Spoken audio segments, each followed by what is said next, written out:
वर्णिवेशरमणीय दर्शनम मंदहासरुचिराननाम्बुजं पूजितं सुरनरोत्तमैर्मुदा धर्मनंदनमहं विचिन्तये। असतो मा षड्गमय तमसो मा ज्योतिर्गमय मृत्युर्मा अमृतं गमय। ओम शांति शांति शांति। આજની જ્ઞાન સભાની અંદર પધારનારા બધા ભગવત ભક્તોને વેદાંતાચાર્ય પુરાણ ઇતિહાસાચાર્ય અમે ફિલોસોફી શાસ્ત્રી રાકેશભાઈના હિતપૂર્વક જય સ્વામિનારાયણ। ગયા વખતની જ્ઞાન સભાની અંદર આપણે શરણાગતિના જે 6 લક્ષણો છે, આનુકૂલ્યસ્ય સંકલ્પઃ, પ્રાતિકૂલ્યસ્ય વર્જનમ, रक्षिष्यति इति विश्वासो गोप्यत्व वर्णम तथा आत्मनिक्षेप कार्पण्ये षड्विधा शरणागति। आज 6 प्रकारनी शरणागतिना लक्षणों जे छे तेने अवलोकन करता हता अने एनी अंदर पण द्वितीय लक्षण प्रातिकूल्यस्य वर्जनम एनी आपणे वात करता हता। तो प्रातिकूल्यस्य वर्जनम एटले शुं के भगवाननी आज्ञानी विरुद्ध क्यारेय पण वर्तवू नहीं। जे भगवानना शरणागत होय एणे भगवाननी आज्ञानी अंदर ज रहेवू, भगवाननी आज्ञाथी विरुद्ध क्यारेय पण वर्तवू नहीं।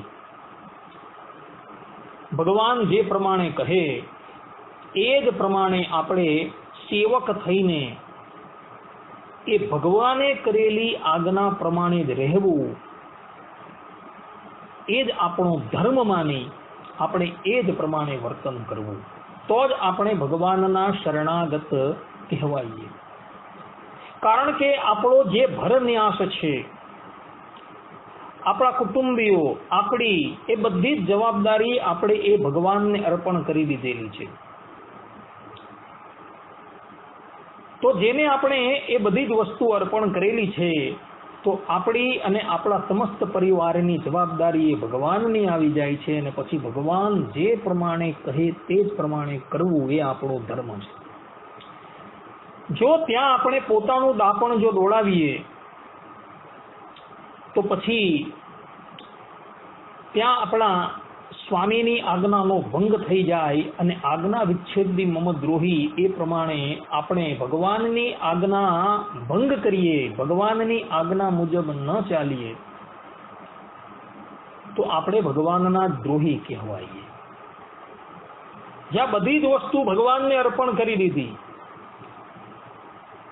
आपणो आत्मा पण भगवानने अर्पण करी दीधो, पछी ए भगवान जे प्रमाणे कहे ते ज प्रमाणे आपणे चालवू ए ज आपणो धर्म छे। पछी त्यां आपणे तर्क करीए अने भगवाननी आज्ञानी विरुद्ध वर्तीए तो आपणी शरणागति जे छे ए भंग थई जाय छे। अने पूर्वे जे मोटा मोटा भक्तो थई गया एवोए भगवाननी आज्ञा प्रमाणे चालीने ज ए लोको आ लोकनी अंदर पण सुखी थया अने परलोकनी अंदर पण सुखी थया। आ संबंधनी अंदर हरिचरित्र चिंतामणिनी अंदर 336मी वार्तानी अंदर एक चरित्र आवे छे। बगसरा गामनी अंदर एक डोसा भक्त रहता हता। एक वखत श्रीजी महाराज बगसरा गाम पधारेला हता अने डोसाभाईने पूछ्युं के तमे शेनो व्यापार करो छो? त्यारे डोसाभाई बोल्या कि अमारे बकालानी वाड़ी छे। बकालो एटले के शाकभाजी, शाकभाजीनी अमारे वाड़ी छे। तेमनी वात सांभळी श्रीजी महाराज बोल्या कि तमारे बळद केटला छे? त्यारे डोसाभाई बोल्या कि अमारी पासे अने अमारा भाई पासे मळीने कुल 4 बळद छे अने ए बळद जो अत्यारे अमे वेचीए तो एना 100 रुपया आवे एम छे। ए जमानानी अंदर 100 रुपया एटले बहु मोटी रकम कहेवाती हती भक्तो। तेनी वात सांभळी श्रीजी महाराज बोल्या कि जे बळदो जे छे ने ए बधा ज वेची नाखजो अने एनी जग्याए नाना नाना खूटिया राखजो। અને વધારાના જે પૈસા વધે તેનું અનાજ સંગ્રહ કરજો, કારણ કે હવે પછીનું જે વર્ષ જે છે એની અંદર ભયંકર દુકાળ પડવાનું છે. આટલી વાત કરી અને ભગવાન સ્વામિનારાયણ એ ગામથી વિદાય થયા. અને આ દોસા ભક્ત હતા ને એણે ભગવાન શ્રી હરિની વાત માની.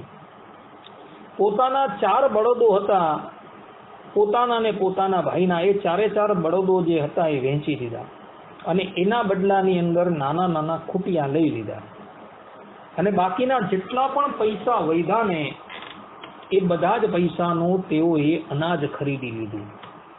અને એમ કહેવાય છે કે પછીનો વર્ષ એટલે કે 1869 નું વર્ષ જે છે એ વર્ષની અંદર ભયંકર દુકાળ પડ્યું.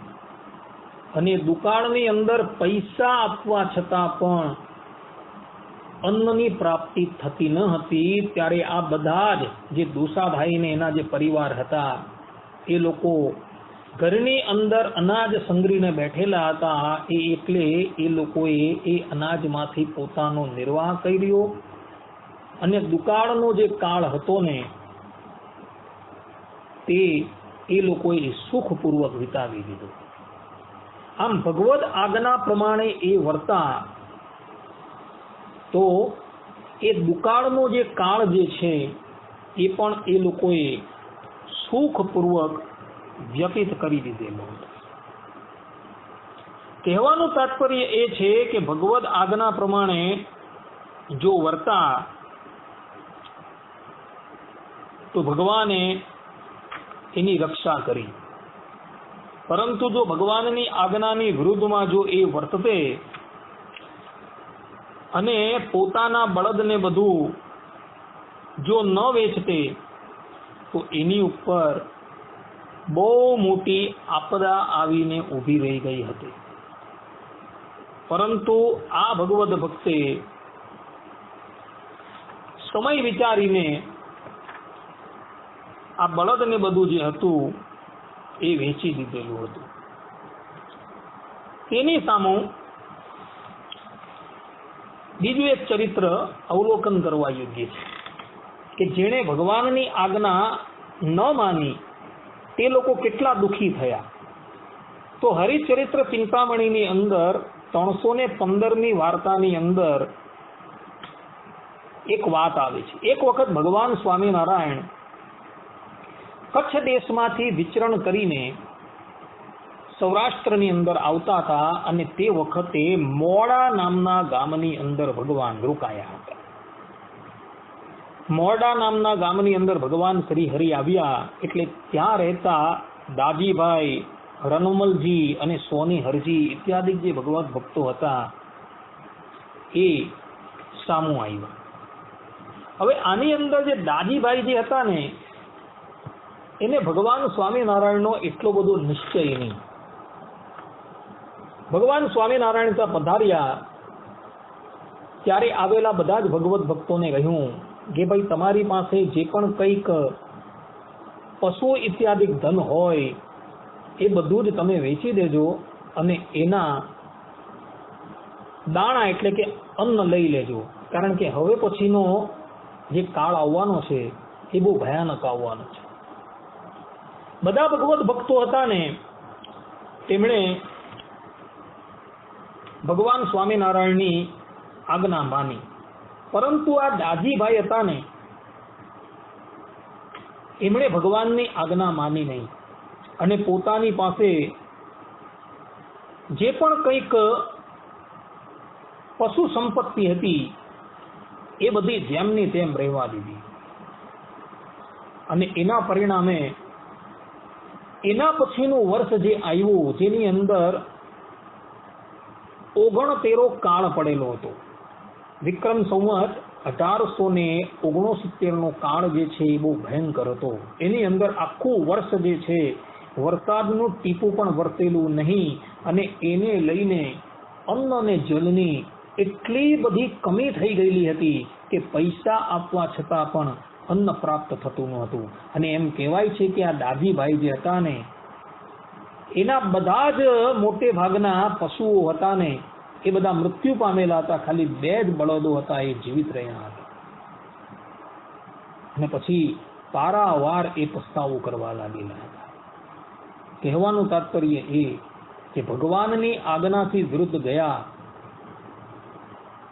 તો જુઓ કેટલું બધું દુઃખ એમણે ભોગવવું પડ્યું. માટે આપણે જેના શરણાગત છીએ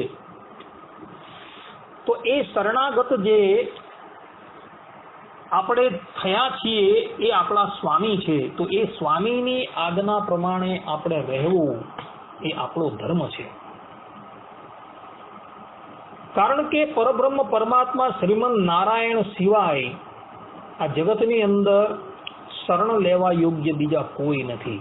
ભવ બ્રહ્માદિક દેવતાઓ જે છે એ શ્રી હરિએ આપેલા ઐશ્વર્યને એ લોકો ભોગવે છે. પરંતુ પરબ્રહ્મ પરમાત્મા શ્રીમન નારાયણ જે છે એમનું ઐશ્વર્ય જે છે એ સ્વતઃ છે. સ્વાભાવિક જ્ઞાન બલ ક્રિયા છે, વેદાંતની અંદર કહ્યું છે. અને એની ઉપર કોઈ નિયંતા છે નહીં, એ પોતે જ પોતાના નિયંતા છે. સ્વે મહિમને પ્રતિષ્ઠિત, કે પોતે જ પોતાના મહિમાથી પોતાની પ્રતિષ્ઠા એને જાળવી રાખેલી છે. અને એટલે જ માટે પ્રલય અવસ્થાની અંદર ભવ બ્રહ્માદિક દેવતાઓ જે છે એ બધા જ પોતાના મૂળ તત્વની અંદર લીન થઈ જાય છે. પરંતુ પરબ્રહ્મ પરમાત્મા શ્રીમન નારાયણ જે છે એ પ્રલય અવસ્થાની અંદર પણ પોતાના ધામની અંદર બિરાજમાન રહે છે. એકો હવે નારાયણ આશિતના બ્રહ્મો ન ઈશાન. તો જે પ્રલય અવસ્થાની અંદર અખંડ બિરાજમાન થયેલા હોય છે, જેની ઉપર કોઈ કાળની પણ સત્તા નથી, કોઈ કર્મની પણ સત્તા નથી, એવા એ પરબ્રહ્મ પરમાત્માના શરણમાં જવું જોઈએ. ભવ બ્રહ્માદિક દેવતાઓ જે છે એ લોકોની ઉપર તો કાળની સત્તા છે. હિરણ્યકશુપુના ચરિત્રની અંદર તમે જુઓ તો હિરણ્યકશુપુએ બ્રહ્માજી પાસે એમ માગેલું હતું કે ભાઈ હું અજર અમર થઈ જાઉં. ત્યારે બ્રહ્માજી પોતે કહે છે કે જ્યાં હું જ અજર અને અમર નથી તો તને કેવી રીતના અજર અને અમર કરી શકું. એના પરથી જ એવું સિદ્ધ થઈ જાય છે કે ભવ બ્રહ્માદિક દેવતાઓ જે છે એ કાળને આધીન છે. પરંતુ ઈશ્વર તત્વ એટલે કે પરબ્રહ્મ પરમાત્મા શ્રીમન નારાયણ જે છે એ કાળના પણ કાળ છે. એટલે જ માટે વેદાંતની અંદર કહ્યું છે સકાલ કાલઃ, જે કાળના પણ કાળ છે. અરે પ્રલય અવસ્થાની અંદર તો એ કાળને પણ પોતે ચટણી અને અથાણો બનાવીને પોતે ગ્રહણ કરી લે છે, એવું ઉપનિષદની અંદર લખેલું છે. તો જે કાળના પણ કાળ છે અને જે પ્રલય અવસ્થાની અંદર પણ અખંડ રહેવાના છે અને જેના થકી આ સંપૂર્ણ ચરાચર પ્રગટ થયું છે એ પરબ્રહ્મ પરમાત્મા શ્રીમન નારાયણના શરણમાં જવાનું છે.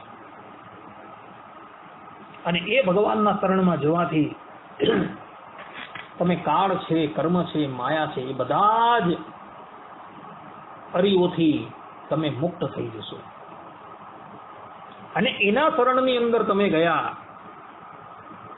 કે જે આ સંપૂર્ણ જગતની અંદર જે પણ કોઈક મોટા છે એનાથી પણ એ મોટા છે, મહાન છે, એના શરણની અંદર તમે ગયા તો પછી એ જે પ્રમાણે કહે એ સર્વજ્ઞ પરબ્રહ્મ પરમાત્મા તમને જે પ્રમાણે દિશા નિર્દેશ કરે એ જ પ્રમાણે આપણે ચાલવું એ આપણો ધર્મ છે. જો એની વિપરીતમાં તમે ચાલ્યા તો પછી એનું દુઃખ ભોગવવા માટે તૈયાર રહેવું જોઈએ.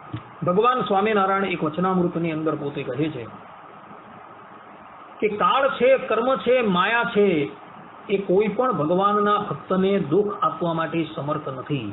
છતાં પણ ભગવાનના ભક્તને દુઃખ થાય છે. તેનું શું કારણ છે? તો અલ્પ પદાર્થને લઈને એ ભગવાનની આજ્ઞાની વિરુદ્ધમાં જ્યારે એ વર્તે છે ત્યારે એને દુઃખ આવે છે. આ ભગવાન સ્વામિનારાયણના શબ્દ વચનામૃતની અંદર છે. માટે ભગવાનના ભક્ત જે દુઃખી થાય છે એ દુઃખી થવાનું કારણ એટલું જ છે કે ભગવાનની આજ્ઞા લોપે છે. ભગવદ આજ્ઞા જો લોપે તો એ વ્યક્તિની ઉપર દુઃખ આવીને ઊભું રહી જાય છે. બાકી કાળ છે, કર્મ છે, માયા છે, એ તો ભગવાનના ભક્તોને જોઈને ભાગી જાય છે એ લોકો તો બધા. કારણ કે અહર્નિશ પરબ્રહ્મ પરમાત્માનું સુદર્શન ચક્ર જે છે એ ભગવદ ભક્તની રક્ષા કરવા માટે તૈયાર હોય છે. આ વાત શાસ્ત્રોની અંદર પ્રમાણિત થયેલી છે ભક્તો. એ સુદર્શન ચક્ર જે છે એ કાળના પણ કાળનું સ્વરૂપ છે. એ ભગવદ ભક્તની, એ શરણાગત ભક્તની રક્ષા કરતું હોય છે. તો એવા એ ભગવદ ભક્તને દુઃખ કોણ આપી શકવાનું? છતાં પણ અલ્પ પદાર્થના લોભે કરીને જ્યારે એ ભગવદ આજ્ઞા લોપે છે ત્યારે એવા વ્યક્તિને દુઃખ થાય છે. જેમાં દાજીભાઈને હમણાં દુઃખ થયું તે પ્રમાણે. દાજીભાઈને એમ કે મારી પાસે ઘણા પશુઓ છે, તે પશુઓને કઈ થશે નહીં. વળી એને ભગવાન સ્વામિનારાયણની વાતની ઉપર એટલો વિશ્વાસ ન હતો, કારણ કે એ ભગવાનને ભગવાન જાણતો ન હતો. અને એને લઈને ભગવાન સ્વામિનારાયણે એને પ્રથમથી જ ચેતવી દીધા હતા કે હવે પછીનો જે કાળ જે આવવાનો છે બહુ વિપરીત છે, માટે આ જેટલું પણ છે બધું વેચી દેજો અને એનું અન્ન સંગ્રહ કરી લેજો. પરંતુ એને ભગવાનની વાણીની ઉપર વિશ્વાસ ન હતો. તો એ ભગવત આજ્ઞા પ્રમાણે વર્તતા નથી, તો એનું પરિણામ શું આવ્યું? એણે પોતાની સમસ્ત સંપત્તિ પરથી હાથ ધોવો પડ્યો. આપણા સંપ્રદાયની અંદર પર્વતભાઈ ભક્તનું નામ જે છે એ અગ્રગણ્ય ભગવત ભક્તોની યાદીની અંદર પ્રથમ આવે છે. પર્વતભાઈને પણ ભગવાન સ્વામિનારાયણની આજ્ઞા પાળવાનું જ વ્યસન હતું. એક દિવસની વાત છે, પર્વતભાઈના એકના એક પુત્ર જે હતા એ બહુ બીમાર પડેલા હતા. અને આજે જાય કાલે જાય એવી અવસ્થામાં એ મુકાઈ ગયા હતા. હવે એવા જ સમયની અંદર ભગવાન સ્વામિનારાયણે પર્વતભાઈ પર પત્ર લખ્યો કે પર્વતભાઈ, જે પણ કામ હોય એ બધું જ પડતું મૂકીને આ પત્ર જેવું મળે ને એવા તમે ગઢપુર આવી જજો. ભગવાન શ્રી હરિનો એક પાર્ષદ હતો, એ અગતરાય આવ્યો અને એમણે પત્ર જે છે એ પર્વતભાઈના હાથમાં મૂક્યો. પર્વતભાઈએ પત્ર વાંચ્યો અને સીધા જ એ થોડા કપડાં લીધા અને ત્યાંથી ચાલી નીકળ્યા.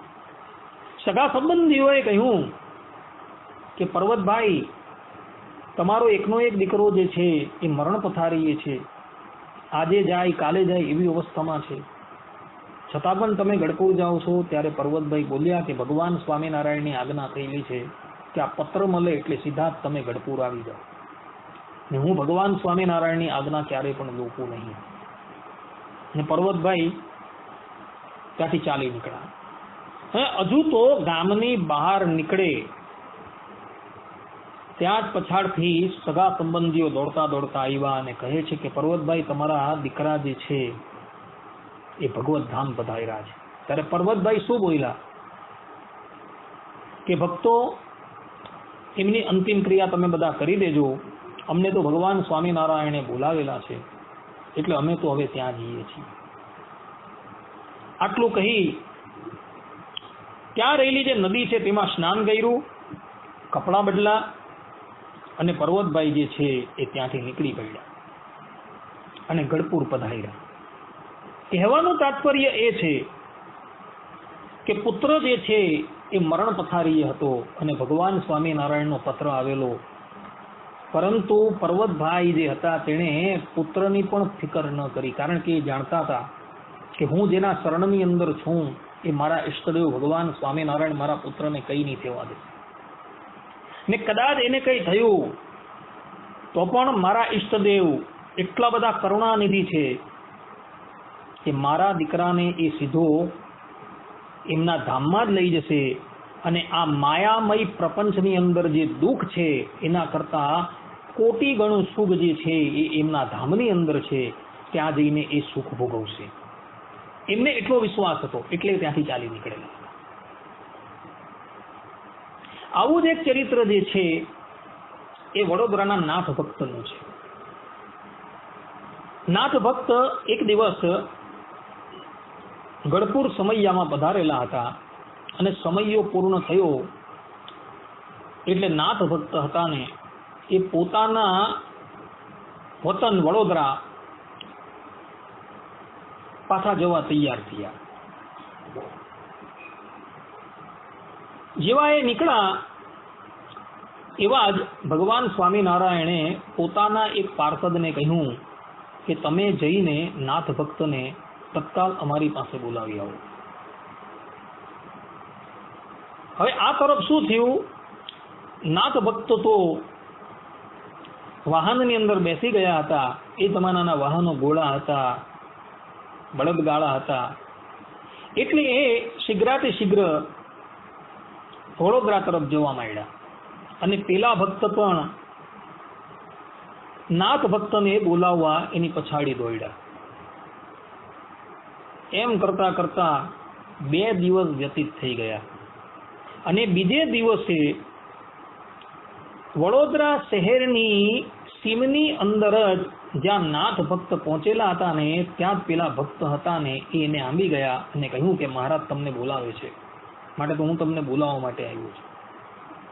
પોતાના ઘરની સમીપમાં આવી ગયા હતા છતાં નાથ ભક્ત જે છે એ પોતાના ઘરમાં ન ગયા, એટલે કે ગામની અંદર ન ગયા અને ત્યાંથી જ એ પાછા વળી ગયા અને દુર્ગપુર આવી ગયા.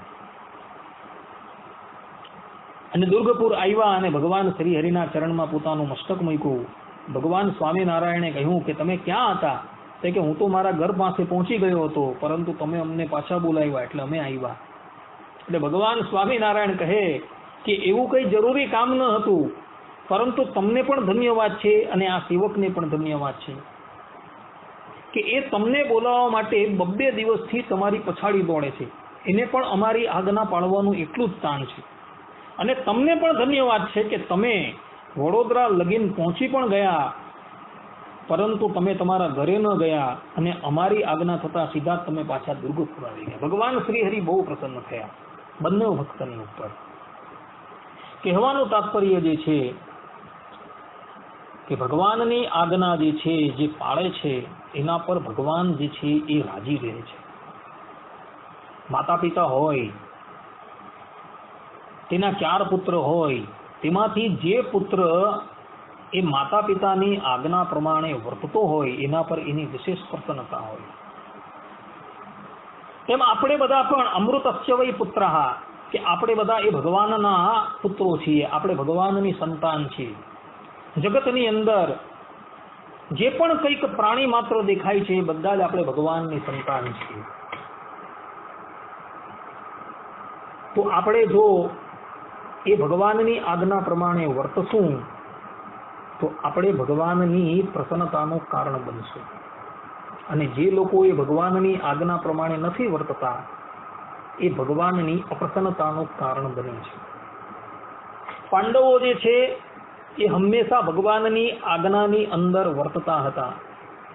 એટલે જ માટે પરબ્રહ્મ પરમાત્મા ભગવાન શ્રી કૃષ્ણ હંમેશા એમના ઘરે વિરાજમાન રહેતા હતા અને પાંડવોની એ સેવા કરતા હતા, દૂતપણું કરતા હતા, સારથીપણું કરતા હતા.